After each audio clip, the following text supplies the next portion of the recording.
I am 30, had never met my stepbrother until last week. My parents split up when I was really young and I barely knew my dad. He sent alimony and, well, that was about it. It's not like I never had an interaction with him or don't have any fond memories of trips and stuff, but the fact of the matter was that I wasn't really much of a priority for him. He got remarried when I was 10, and my stepbrother Justin, M18, was born shortly after. After my dad's wedding, he moved abroad in order to live with his wife in her home country, UK, and that cut our relationship down even more. I didn't want to keep putting in the effort to be recognized by my dad, even at that young age, and he slowly stopped becoming an important part of my journey growing up. My mom, however, did everything for me, and she taught me how to be a kind and loving person. She always tried to help me understand my dad's POV and was the glue that stopped me from completely cutting off all contact with him. However, she passed away when I was 20 years old, due to cancer. Her loss still affects me to this day, and without her around, I felt like I had been untethered by the one person who loved me unconditionally. With that glue gone, I felt like I would basically lose all touch with my dad too, but to my surprise, he not only came for Mom's funeral but stayed at my place for a few weeks helping me feel better and grieve. He told me stories about what Mom was like as a college student, the things she did, and her odd mannerisms which he still remembers. Those couple of weeks were probably the closest emotionally I'd ever been to him in my life. It made me come to terms with the fact that I still had a parental figure in my life, and when he went back to the UK, we kept in touch. Sometimes I would have video calls with him and briefly speak with his wife or Justin, but the bond was more of politeness than anything else. I understood that they were a different part of my dad's life, and neither me nor his family were that interested in blending together. Besides, it's tough to form much of a bond when you live all the way across an ocean. My dad made frequent trips to the US for work, and I got to catch up with him then. During one of those meetups, there was a really cathartic moment between us where he apologized for not prioritizing me during my childhood, and even told me that he had left me a significant chunk of money in his will. I remember him saying, "I know this can't make up for anything in the past, son. I just hope it'll keep your future steady." It was a heart-to-heart that stuck with me, and I forgave him for his crappy parenting as I was growing up. Not entirely, I don't even think it's possible to forgive someone entirely for that, but I wanted to remove the roadblock towards a growing bond I had with him. Things changed after that moment. It began to feel like I had a family again. My dad and his family, barring Justin because he had his A-level exams, came to my wedding to Clara, F32, when I was 28, and I even visited the UK as a part of my honeymoon tour. My dad's wife was a lovely woman, albeit a bit distanced from real life when it comes to money matters. I mean, Dad is wealthy, and she's from a family that's so posh that they're walking British stereotypes. Like, straight out of Downton Abbey. So, while we got along, there was definitely a cultural gap between us. I was no longer as isolated as I thought I would be. Things seemed to turn out even better because Dad was planning to settle in the US after retiring, which was only a few years away. He also wanted Justin to go to his alma mater, so there was a chance that I would finally meet my stepbrother. As luck would have it, I had settled quite close to Dad's college, and having gone there myself, I thought it would be a good idea to invite Justin to live with me and Clara to get used to American life. Dad was ecstatic at the idea, and in a few short weeks, Justin was at my doorstep. However, from the moment we met there was tension between us. Justin had grown up with two rich parents, while I had grown up with one. He was spoiled and his whole way of living was completely alien to me. In the one day we met, he wasted food at a restaurant, made fun of a waitress for wanting a bloody tip, and spent thousands of dollars at the airport mall. I am not kidding, thousands of dollars. He was upset that our house didn't have an outdoor pool, and basically demeaned me and Clara for living like this. I kept it in when I was in front of him, but I was seething inside. As soon as I got the chance, I phoned my dad and told him that this wasn't going to work out. To my surprise, he didn't want to hear it at all. I don't know where this was coming from, but he felt resentful that I wasn't giving Justin a chance. He said, "Come on, you've known him for one day. He's a good kid, I swear. Please just give him a chance." I mean, I understood his POV, but at the same time, you can just tell that someone is going to be an entitled jerk from the moment you meet them. Again, all of these thoughts were just that, thoughts. I was a lot more diplomatic about explaining why I didn't want Justin around, but it failed. The conversation got a bit messy and my dad said if you two can't be brothers I'd have to give my wealth to the person I've been able to raise. You get that, right? You two need to get along because I want to have a family with no infighting. Otherwise, we can just have the kind of relationship we had before, up.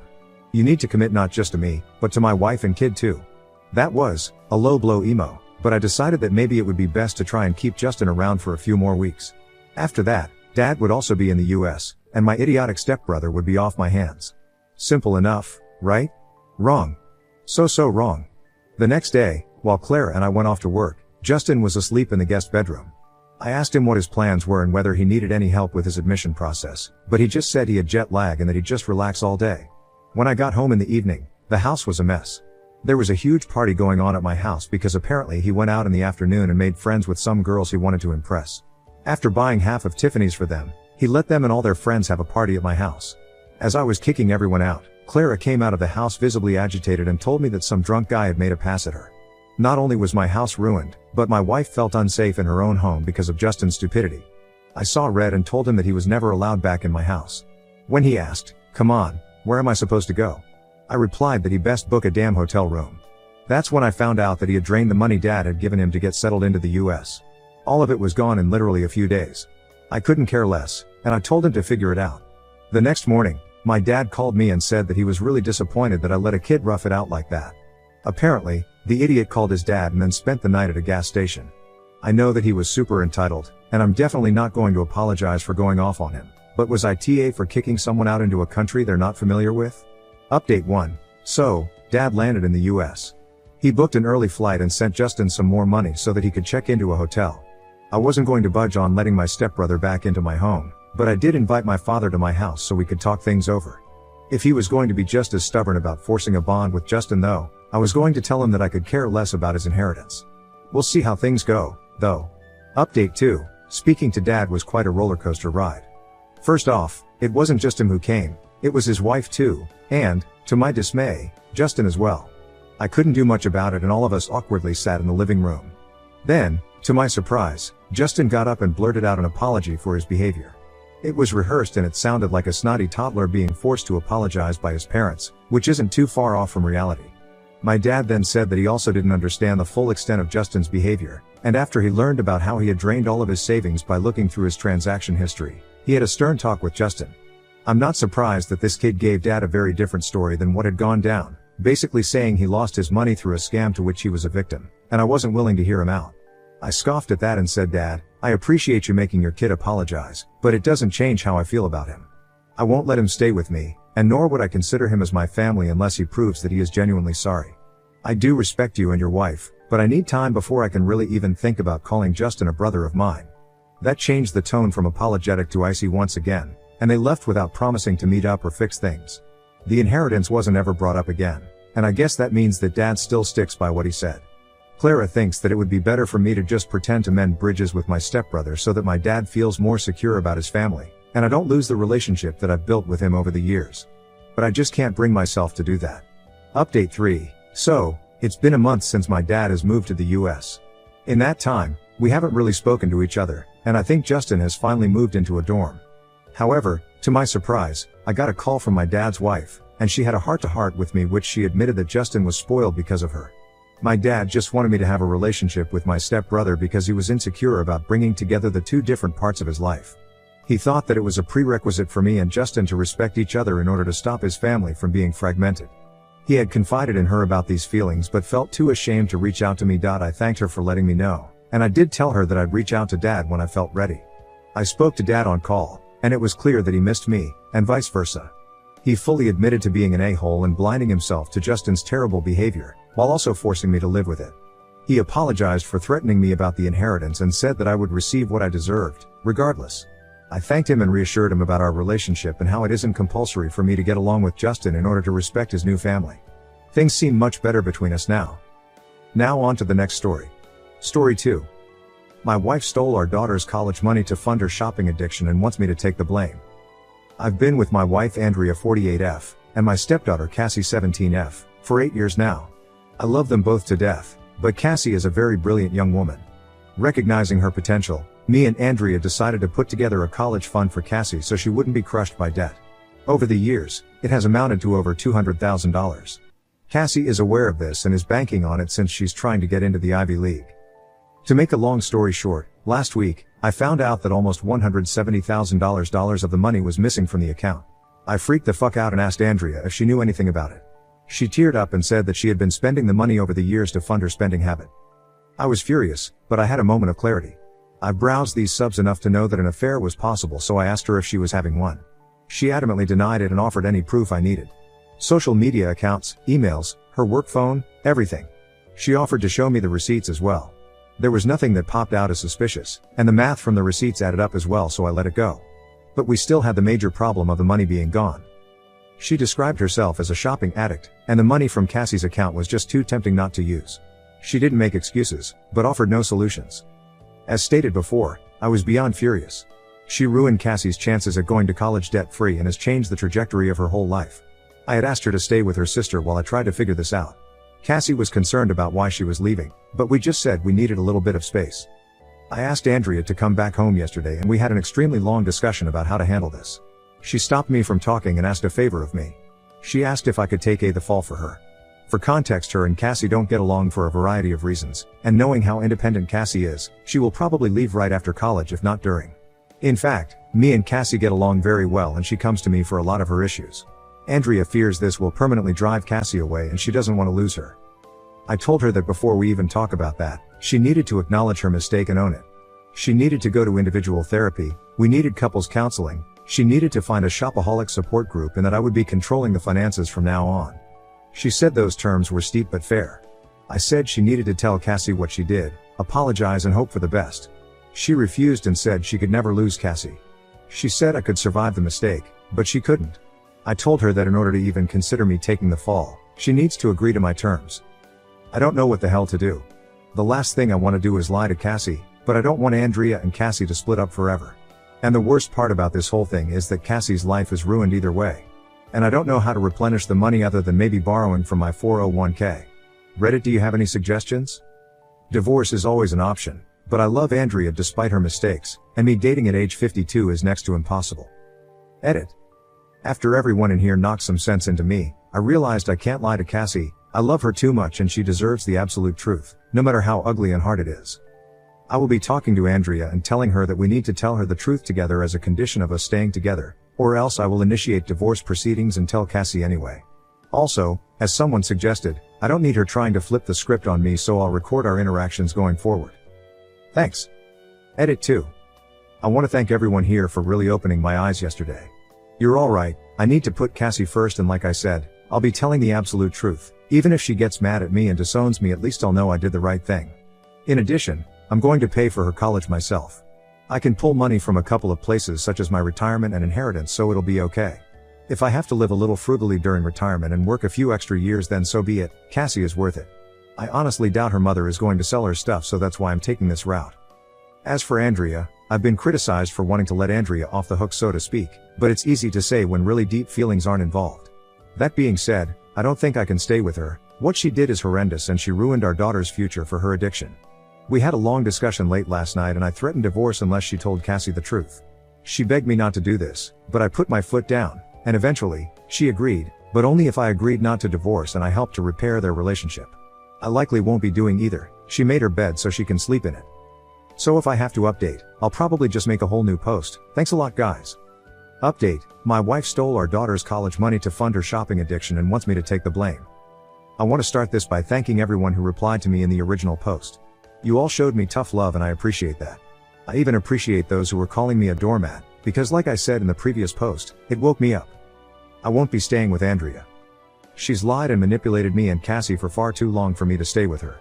The fact that she stole from me, Cassie and Cassie's grandparents makes this as close to unforgivable as it gets. The most wronged party here is Cassie. She has an amazing future ahead of her and I refuse to let her future go to waste because my wife made such selfish choices. Also, I'd like to take the time to answer some common questions, some of which I answered in the original post, but I'll post again here so everyone can see it. 1. Over half the money in the account came from Cassie's grandparents, aka Andrea's parents, Cassie's bio dad's parents, and my parents, whom she also calls grandparents. This money came in the beginning, which is why I knew how much was supposed to be in there. 2. I never handled the account. Although I claim Cassie as my daughter, she is only my stepdaughter officially. As such, her mother handles all financial matters related to her. I simply gave her money to put in the account, and she showed me probably doctored statements. My belief is that she pocketed the cash whenever I gave her money. 3. I did notice all the stuff she was buying. She claimed that they were either on sale or because she got a work bonus. She makes a very good living, and I thought was responsible with money, so I said alright. I did ask her why she needed so many Christian Louboutin shoes. She shrugged it off. And although people can't wrap their heads around it, it's very easy to spend $170,000. 4. A large chunk of the money went to buy a Mercedes, which I thought was a lease. She had a 7-year-old Lexus that, according to her, her friends were laughing at. Keeping up appearances for her wealthy friends is very important to her. 5. Cassie and Andrea do not get along for a variety of reasons. Allegedly Cassie takes a lot after her deceased father and Andrea can't relate to her at all, or maybe doesn't try hard enough. Cassie much prefers me to talk to. We have parent/child boundaries, but Cassie considers me one of her best friends. Her words, not mine. 6. I realized taking the fall was her manipulating me, plus it would have opened me up to a crap ton of consequences that I don't need to deal with. Plus honesty is always the best policy. 7. I wasn't thinking properly in my last post, and was afraid to be alone and single.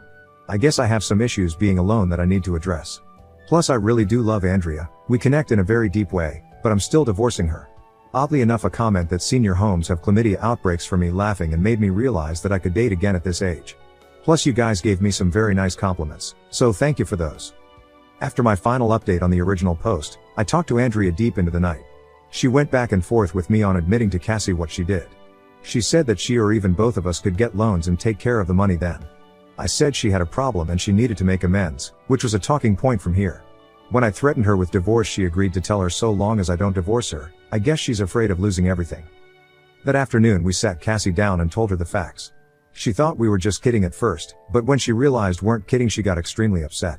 I'll spare you the details, but she and Andrea got into an extremely loud and vicious shouting match. Cassie called her some truly awful names and Andrea, while she didn't curse at her, tried to defend herself but started getting angry at the names she was being called. They were so loud, the neighbors called the police. I had to awkwardly explain the situation to them while hoping they didn't think I was some kind of wife beater. Cassie told Andrea that she never wanted to speak to her again, and that she never wanted a dime of her money and stormed off. I asked Andrea at this point to stay with her sister indefinitely while we give Cassie and me some space. She didn't want to go, she fought me to stay, but I told her me and Cassie needed time apart from her. So she packed her stuff and went to her sister's house. As for Cassie, she went to her room and locked the door. She let me in after I told her that her mother had left. She cried in my arms and expressed that her future was now ruined. I told her it wasn't, that I would cover her college from my retirement, and that I would make it right. She doesn't exactly know what a 401k is yet, but she told me that she doesn't want me to work until I'm 90 like the people at Walmart just because of her. I just told her she's worth it, and that you do stupid things for the people you love. She said that she would start looking for scholarships and maybe other schools where she could get a full ride since she has excellent grades and extracurriculars. I then admitted Andrea wanted me to take the fall for her and that I had considered it, but I came to my senses. She got upset with me and told me that would have been the stupidest thing I could have done. She said she wouldn't have believed I did it anyway, and it only would have made her more upset at her mother. She told me that she doesn't blame me and that she's not mad at me for the money being gone, but she is mad that I'd want to cover for her mother. I apologized for that. We talked and cuddled for a while longer before calling it a night. The next morning I get a call from Andrea's parents asking if the story was true. Cassie had told them the story and they were calling to confirm. I had the voice recordings and bank statement to prove it. They were livid, but begged me not to leave Andrea for this, and to try and help her through her addiction. I told them I wasn't sure about that yet and hung up. A while later my parents called and asked me about it. I confirmed. They were probably more mad than Cassie was, all things considered. They're threatening to press charges. I told them to calm down and that I would handle it. Cassie is doing okay. She's still a little shell-shocked, but she seems to be taking it as well as one could hope for. I made her pancakes this morning and that seemed to brighten her mood a bit. I asked her if she wants to do therapy. She said she'll think about it. I will be doing therapy for myself. Andrea has been calling to talk, but I'm just letting it ring, so she's leaving voicemail. She's offering anything to make it right. Money, sex, favors, you name it. But it's not going to work. I feel horrible for Cassie, and especially so close to Christmas. I think I'm going to get her Billie Eilish tickets since that's her god. It won't make up for it at all, but it could go a long way to helping her feel better. So that's it for now. I guess I'll update if anything further happens, but I think this is pretty much it. Thanks all, you've been a tremendous help. Edit, I forgot to add, I watch my credit like a hawk so there was nothing suspicious there, but it's going to locked. I'll be going to my accountant next week to have Andrea removed from everything meaningful. Life insurance, will, bank accounts, etc. And I'll be adding Cassie. I've started changing passwords and the like so Andrea doesn't have access.